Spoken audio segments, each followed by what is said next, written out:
섬발전소에서 근무하고 있는 일부 노동자들이 한전을 상대로 제기한 근로자 지위 확인 소송에서 승소했습니다.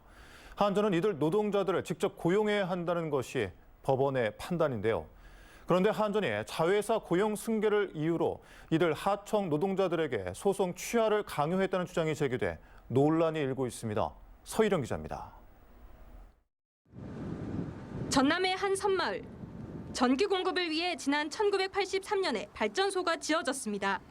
노동자 20명은 한전이 섬 지역 전력 공급 사업을 위탁한 하청업체 소속. 전봇대에 올라가 가스집을 제거하는 등 고되고 힘든 업무를 하루 종일 이어가고 있습니다. 배전 정비 요원들은 2인 1조로 전선이 끊어지는 단락 사고에 대응하고 정전 복구를 진행합니다. 비가 오나 눈이 오나 주상 작업을 올라가면서 손수 작업을 해야 되니까 그게 제일 위험하고요. 육지로부터 전기 공급이 어려운 전국 65개 섬에 발전소가 있는데 노동자들은 모두 한전과 위탁 운영 계약을 맺은 하청업체 소속입니다. 이 가운데 일부 노동자들은 지난 2020년 법원에 근로자 지위 확인 소송, 이른바 한전 직원임을 인정해달라는 소송을 제기했고 지난해 1심에서 승소했습니다. 매월, 매주, 매 분기, 반기, 매년 이렇게 기술 점검 그리고 보고하는 것들이 이제 워낙 많기 때문에 저희는 이제 당연히 이제 한전의 한 부서나 다름이 없다.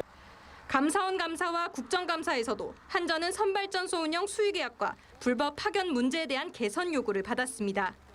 한전과 위탁 운영업체 그리고 노조는 그동안 4차례 도서근로자 상생방안 협의회를 열었습니다. 하지만 직접 고용은 차일피일 미뤄졌고 협의회 자리에서 노동자들에게 소송 취하 압박이 있었다는 주장까지 제기됐습니다.